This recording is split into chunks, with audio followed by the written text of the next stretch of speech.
Les revenus de transfert nuisent-ils aux performances économiques? Bonjour et bienvenue dans cette nouvelle vidéo de Drôme et Économie.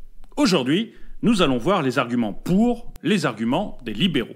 Comme toujours, n'hésitez pas à mettre un pouce vers le haut, à partager et à commenter cette vidéo, ça aide la chaîne à se faire connaître.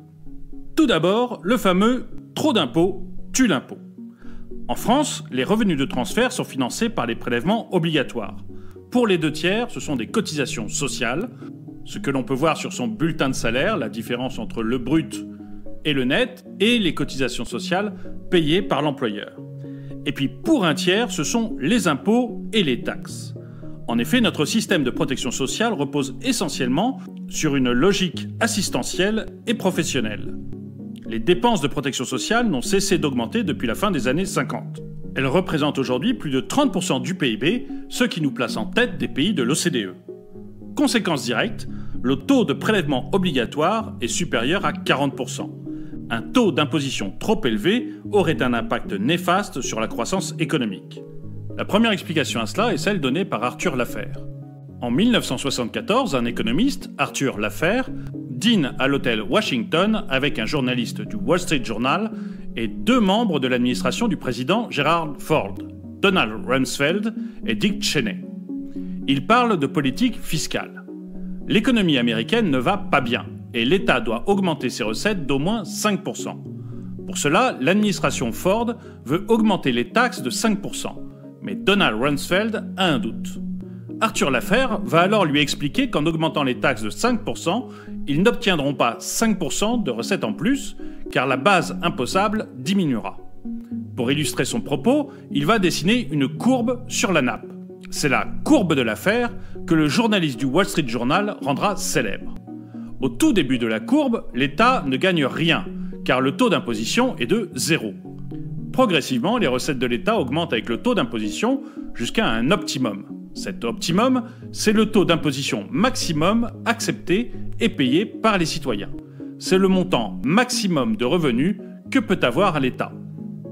À partir de cet optimum, si l'État augmente son taux d'imposition, les recettes fiscales vont diminuer, car il diminue la base fiscale. Il y a 3 raisons à cette diminution. Une partie des agents économiques, les entreprises et les ménages, ne voient pas l'intérêt de travailler davantage, considérant que le surcroît de travail va partir en impôts. À l'extrême, si le taux d'imposition est de 100% et que l'État vous prend tout, plus personne ne travaille et les recettes de l'État sont alors de 0.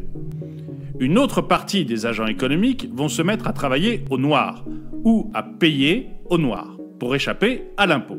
C'est ce que j'appelle l'évasion fiscale des classes moyennes. Une dernière partie, la plus entreprenante, va partir à l'étranger chercher une imposition plus clémente. Cette théorie, Adam Smith et Jean-Baptiste Say en avaient déjà parlé.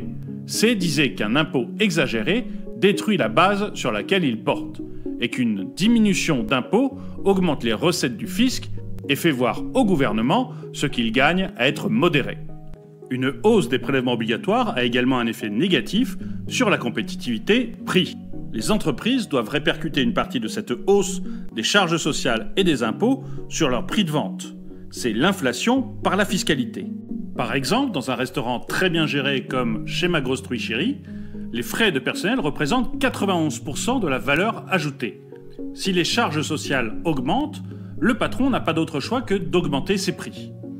Il risque alors de perdre des clients et du chiffre d'affaires. Mais une hausse des prélèvements obligatoires a aussi une influence sur la compétitivité hors prix. Les entreprises subissent en effet une compression des marges de profit. Elles ont donc moins de possibilités d'investir et d'innover. Au journal Le Siècle, les frais de personnel représentent 82% de la valeur ajoutée. Si les frais de personnel augmentent et que le journal ne peut pas augmenter ses prix, il va devoir comprimer sa marge. Il gagnera moins, ce qui va l'empêcher d'investir dans des nouvelles presses ou dans une version électronique de son journal. Les économistes libéraux soulignent également les nombreux effets pervers d'une politique de redistribution visant à lutter contre les inégalités. En prélevant des revenus à ceux qui ont la plus forte propension à épargner pour les distribuer à ceux qui ont la plus forte propension à consommer, elle diminue l'épargne et donc l'investissement. Or, l'investissement est un facteur essentiel à l'amélioration de la compétitivité.